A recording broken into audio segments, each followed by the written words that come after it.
Pour ce qui en est des jeunes, on a ce qu'on appelle en journalisme la question du marronnier. C'est souvent le sujet qu'on ressort régulièrement. C'est l'histoire du jeune de quartier qui va se radicaliser. C'est un peu l'histoire derrière beaucoup de médias, beaucoup de journalistes, beaucoup de politiques se cachent. Sauf que pour la question de l'engagement auprès de l'EI, ce n'est pas du tout, on n'est pas que dans ça. On est vraiment il y a un État qui est créé avec des personnes qui sont issues de divers milieux socioculturels. Vous avez aussi bien des médecins, des ingénieurs, des familles entières qui partent en Syrie pour s'engager auprès de l'EI. Vous avez effectivement des jeunes qui sont en quête d'identité, qui vont chercher un sens, mais il faut prendre en considération d'abord que ce sont des personnes qui partent pour aller vivre dans un pays dans lequel ils vont avoir le sentiment de pouvoir vivre pleinement leur islam. On est face à des États, alors, si on prend l'exemple de la France, qui vont entretenir des discours racistes, discriminants, islamophobes, qui vont, lorsqu'il va y avoir une mosquée, ou lorsqu'il va y avoir, qui va être attaqué, lorsqu'il va y avoir un cimetière musulman qui va être profané, lorsqu'il va y avoir des actes anti-musulmans, qu'est-ce qu'on a comme réaction? On a quoi comme réaction à l'égard de l'État français? Est-ce qu'on a ne serait-ce qu'un président de la République ou un ministre qui va s'engager publiquement en disant voilà, ce qui se passe actuellement, ce n'est pas normal, et on va prendre en considération ce qui se passe, et on va mettre des moyens en place. Est-ce que quand on prend en considération, par exemple, ces femmes, justement, qui jusqu'au maire, comme Edoui Plenel le disait tout à l'heure, se retrouvent mises au banc de la société, parce que ce n'est que ça, ce sont des personnes qui sont mises au banc de la société. Alors après, à qui profite le crime? Je ne sais pas, mais en tout cas, c'est un état de fait. Cette jeunesse-là, elle exprime un abandon profond. Et avant, en premier chef, après qu'ils aient passé ce sentiment d'abandon, il y a une question d'organisation. Comment les choses se passent? Sur quoi on va se raccrocher? Sur quoi on va s'engager?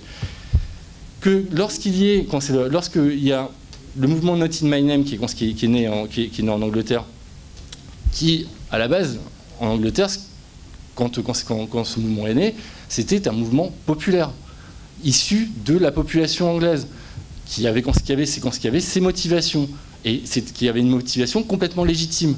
Par contre, quand on demande, quand c'est au niveau médiatique, on demande, quand au niveau politique, on demande à la population française d'origine, enfin pas d'origine musulmane, de confession musulmane, de devoir se justifier, de dire ce n'est pas en mon nom ce qui se passe en Syrie, je suis désolé, c'est encore une fois appuyer encore un peu plus sur le bouton et stigmatiser un peu plus. Merci Najib. Nous allons passer tout de suite à Samuel Thomas, délégué général de la Fédération nationale de la Maison des Potes et vice-président de la Maison des Potes, Maison de l'égalité. La lutte antiraciste, comme ça a été développé, ça a abouti à ce qu'on fasse des procès pour des crimes à caractère raciste. Puis il y a eu des procès pour les discriminations à caractère raciste. Si vous avez entendu parler du procès du bal du Moulin Rouge qui avait refusé d'embaucher un noir pour être serveur, où il y a des actions judiciaires contre les discriminations qui permettent de traduire à un moment donné comment est-ce qu'on peut porter le combat lorsqu'il se décline dans des discriminations. Et on me posait la question, il y a quelques jours, pourquoi tu fais un débat, le racisme anti-musulman, et pourquoi pas globaliser dans le racisme tout court, et puis il n'y a pas besoin d'en faire un combat spécifique.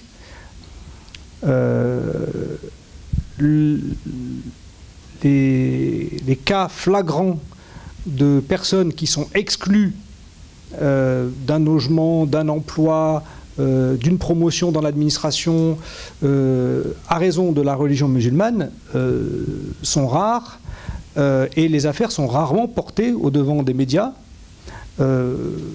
Pourtant, on dit mais comment une pensée raciste aussi importante comment des sondages d'opinion racistes publiés à la une de Libération ou du Monde qui disent que, attention, la CNCDH rend un rapport, le racisme anti-musulman est en progression de manière significative, comment est-ce que tout cela n'aboutit pas à des discriminations, à des comportements qui sont répréhensibles pénalement, et est-ce que c'est vrai que ça n'aboutit pas, et est-ce que le fait qu'il y ait aussi peu de poursuites de ce type de comportement vient de l'absence d'engagement des organisations antiracistes ou vient de l'absence de plainte de ces victimes-là? Quand le Front National dit je dis qu'il ne faut plus que les municipalités financent les associations qui font des fêtes pendant le mois du Ramadan, c'est par le Front National qui va appliquer cette consigne. Mais beaucoup de mairies vont dire oulala, dans le cas de la laïcité, nous avons entendu le message du Front National qui dit que les fêtes du Ramadan ne peuvent plus avoir de subventions municipales.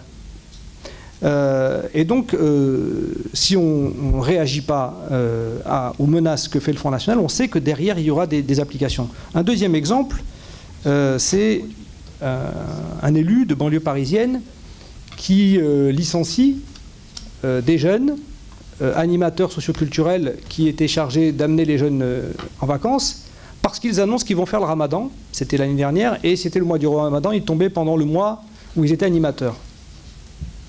Il y a eu une protestation qui démarre, mais pas si forte que ça. En quoi le fait de jeûner rend incapable de courir après un enfant quand il fait chaud? C'est une question de capacité à résister à la faim. Il y a des gens qui font des jeûnes et qui arrivent à travailler. Il y a des gens qui font des régimes amaigrissants et qui arrivent à travailler. D'où il pouvait sortir une théorie qu'on ne pouvait pas correctement courir après les enfants si on faisait le Ramadan.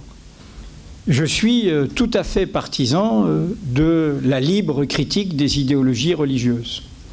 Je suis pour qu'au sein de toute croyance religieuse, il y ait une pluralité de débats et des consciences critiques qui se libèrent. Chaque religion, et notamment les monothéismes, a eu ses intégrismes, ses sectarismes, ses virulences. Je suis moi-même areligieux, je n'ai aucune croyance, mais, et c'est là où je vais en venir très concrètement, et je pense que ce ne sont pas des idées générales, je n'ai aucun mépris, aucun compte à régler avec ceux qui ont des croyances, avec des idéologies qui voudraient me priver de mes libertés, qui voudraient combattre les droits des femmes, qui voudraient imposer aux enfants, hors de toute liberté de choix, des idéologies. J'ai des débats, j'ai des combats, mais cela concerne l'ensemble des religions. Alors pourquoi je dis ça? Pour dire les choses franchement, aujourd'hui en France, un antiracisme qui considérerait que dans son combat, il y a la lutte contre une idéologie religieuse, une religion en soi, serait un antiracisme qui serait l'alibi de la montée des discriminations dans notre pays. Pourquoi? Parce que le cheval de Troie de la montée des discriminations, et pour les musulmans n'est pas un cri, n'est pas un pamphlet, c'est un livre de raison sensible pour faire bouger les lignes partout sur ce sujet-là, quelles que soient vos sensibilités. Le cheval de Troie des discriminations, c'est justement une version sectaire que j'appelle le laïcisme de la laïcité originelle. Sous prétexte de ce laïcisme qui est à la laïcité originelle ce que l'intégrisme est aux religions, on installe la discrimination. Je cite des propos du numéro 2 du Front National qui sont explicites là-dessus. Vous ne pouvez laisser s'installer l'idée qu'il y a des discriminations injustes et des discriminations méritées. Vous ne pouvez laisser s'installer l'idée, et c'est pour ça que je prenais l'exemple de ces mamans, que, après tout, bon, bah, c'est leur problème, elles ont voulu porter le voile. Je suis désolé, c'est d'une violence inouïe, et comme cela a été dit, c'est comme ça que va s'installer des propositions de loi pour interdire la visibilité. Mais le grand peuple catholique, la masse, il va faire le chemin de laïcisation. Il va être libéré car ces républicains de la loi de 1905 combattaient aussi l'anticléricalisme sectaire des républicains, ceux qui faisaient sus au curé, sus à la calotte et au corbeau noir pour évacuer les authentiques questions sociales et démocratiques. Et il disait: vous avez le droit de croire, c'est votre affaire, mais en revanche, faisons quelque chose ensemble où vous pouvez venir avec votre croix, avec vos croyances, mais faisons ce chemin ensemble. Et ce chemin, eh bien, leur pari, c'était qu'ils produiraient de la laïcisation. Qu'est-ce que ça a donné? Le christianisme social, la jeunesse ouvrière chrétienne. Pourquoi n'y aurait-il pas une jeunesse ouvrière musulmane? La jeunesse étudiante chrétienne. Pourquoi n'y aurait-il pas des jeunesses étudiantes musulmanes? Et ces gens-là, ils ont fait un chemin du côté des exigences sociales et démocratiques. Les prêtres ouvriers, quand il y a eu la guerre d'indépendance algérienne, qui étaient les réseaux les plus solidaires des indépendantistes algériens? Pas les laïcistes de ces partis qui ont voté les pouvoirs spéciaux, qui ont accepté la torture. Non, mais je suis désolé, ils étaient laïcs. La SFIO de l'époque l'était totalement. Et ils étaient dans cette culture anti-religieuse, les Lacoste, les Guy Mollet et autres. Quels étaient les réseaux? Les réseaux, c'était les cathos de gauche, c'était Témoignages chrétiens. Nous sortons d'un siècle XXe où n'oublions pas que quand même les régimes qui ont été les plus terrifiants en Europe, c'était des régimes sans Dieu. Qu'en partageant totalement ce qui a été dit et ressenti sur un combat féministe, mais je suis désolé, la porte-parole du collectif contre l'islamophobie en France, El Sarré, qui a été une de mes étudiantes à Montpellier, qui est convertie, qui vient de Bourgogne, elle est totalement féministe. Et donc, le féminisme ne se juge pas à l'apparence, ne se juge pas à ce regard du grand frère qui dit « Est-ce que tu es assimilé à moi ?» Je voudrais juste dire que ceux qui ne connaissent pas la ville y aillent voir un peu ce qui se passe. J'y suis allée avant-hier. Toutes les filles étaient voilées. Nous sommes une famille de 4 grands frères, donc 3 oncles et une tante.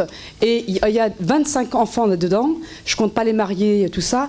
Je suis la seule avec ma sœur à ne pas porter de foulard. Et nous sommes très très mal vus. Alors j'aime bien les grands discours. Moi j'aime beaucoup Edouard Plenel, je vous aime beaucoup. Je viens tout le temps à vos réunions. J'avoue que je suis un peu sur la... Je l'ai là et je me dis... Quel est le combat? On doit se battre pour quoi? Déjà avec l'islam. Moi, je suis musulmane de France. Vous me mettez dedans. Je trouve ça honteux. Déjà, on devrait se battre et dire que les discours depuis Sarko, les musulmans de France, la communauté... On n'a rien à voir avec la communauté juive de France. Nous n'avons rien à voir. Eux, ils font tous des études, les filles, les garçons. Nous, on s'est battus pour faire des études. Et nous, on se bagarre contre les grands frères.